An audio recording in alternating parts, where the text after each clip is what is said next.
I'm Andy Harvey, Professor Emeritus in Economics from St. Mary's University, and my area of interest in my research, one was urban regional development.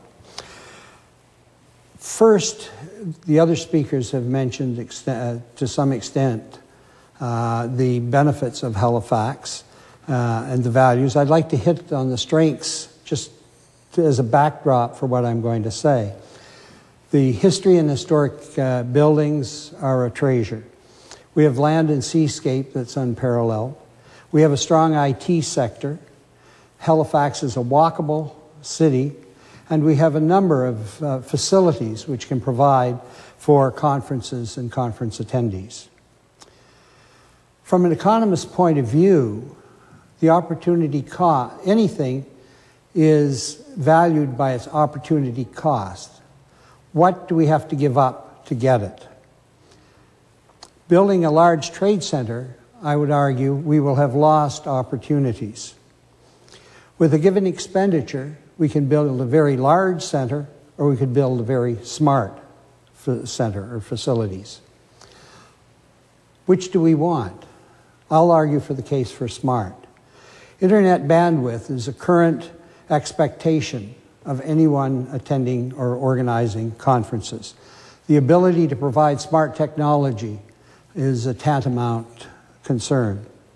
Being green is now generally assumed, and certain segments even require that the conference be green. On-site smart will provide a strong attraction to people to attend. The world is moving to smart, and they want facilities that are smart. Off-site smart will extend the conference reach. One, it'll bring participants to Halifax. It will build awareness of Halifax because people will be able to view the conference, take part in the conference from wherever they are, become aware of Halifax without having come, will come later. It'll get better speakers for the conference because many speakers may not be able to make it to Halifax, but because of the smart facilities, their presence will be virtually felt. That's the smart side. What's the case on the downside? Well, the case against large is several issues. One, there's a downsizing conference market. They're not looking for bigger spaces, but smaller. Meeting groups are smaller today and are carving a day off their stay in recent studies. Today's planner is a fierce price negotiator and feels empowered to expect concessions.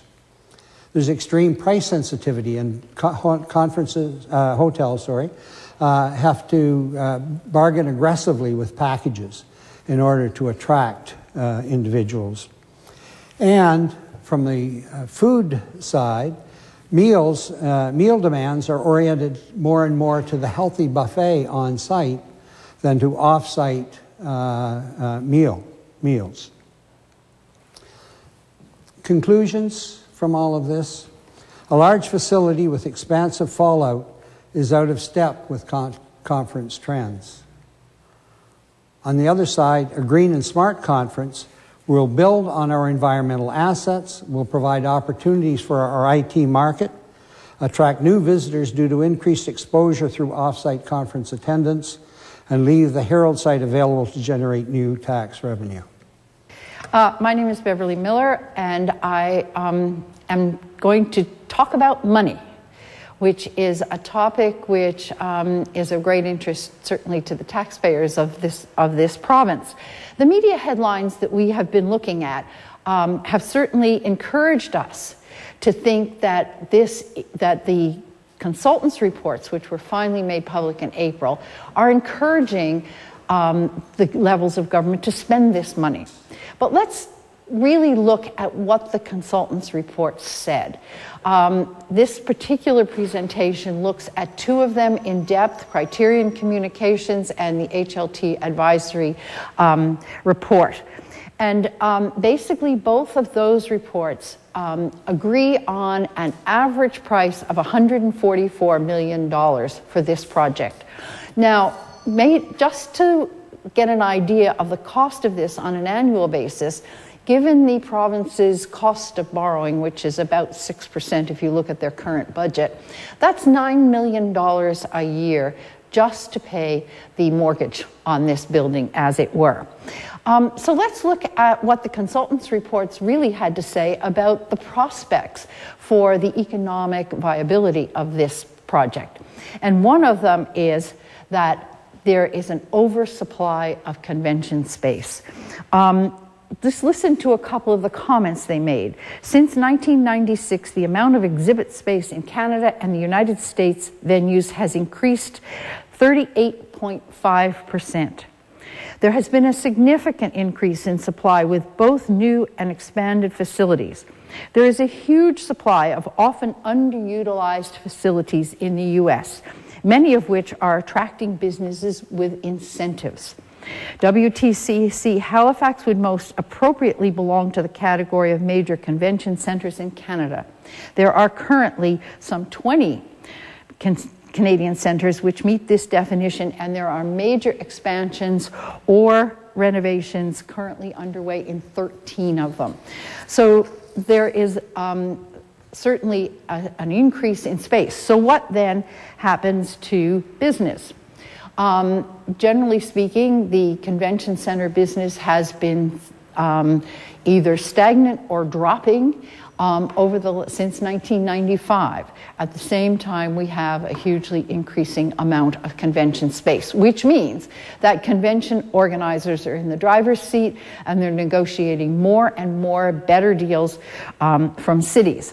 So let's hear a few of the comments that the consultants made about this.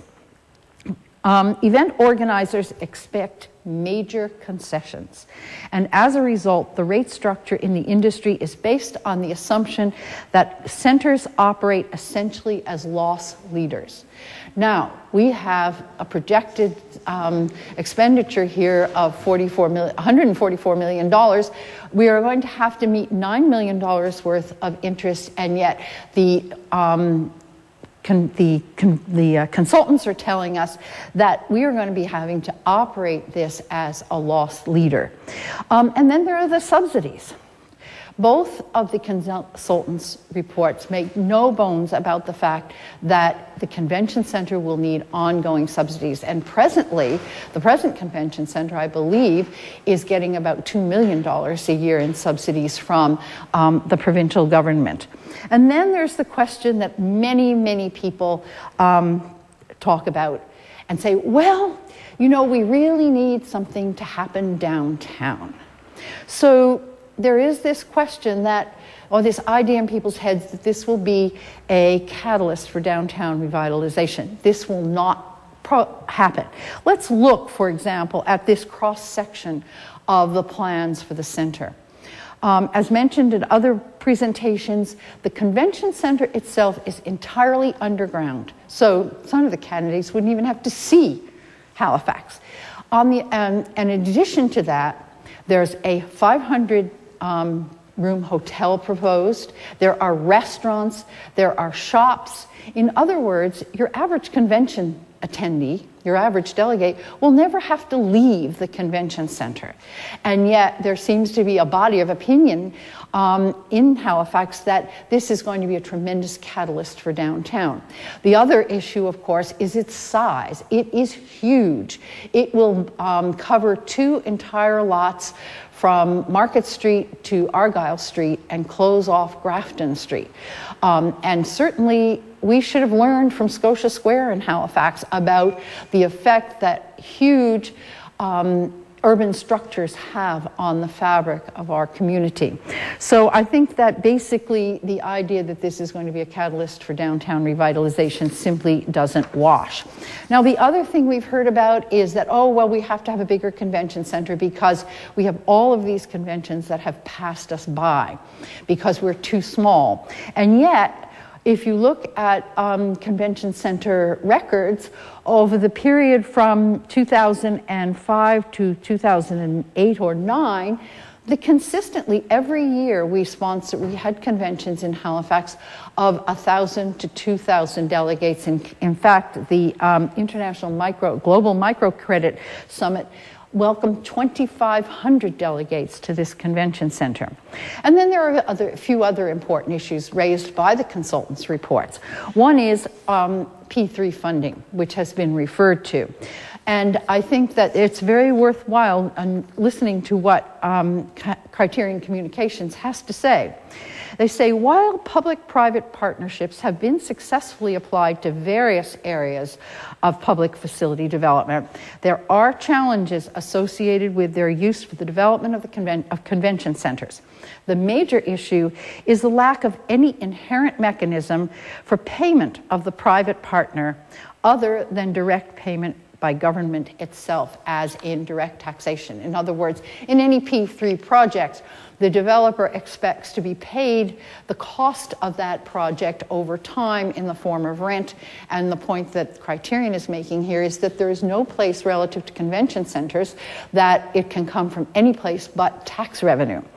Also, another thing that should be of concern, I think, to the local employment picture is that there is increasingly, because of the competition for conventions, an idea that tied suppliers, now this would be the restaurant that operates in conjunction with the trade center, this would be the people who provide services to conventions when they're coming into the city. Increasingly, conventions are saying, well, we'll just bring our own people. We don't need your people. And then I think finally is the question of, shouldn't we be cooperating with other centers and other facilities rather than trying to build a much bigger, more expensive convention center?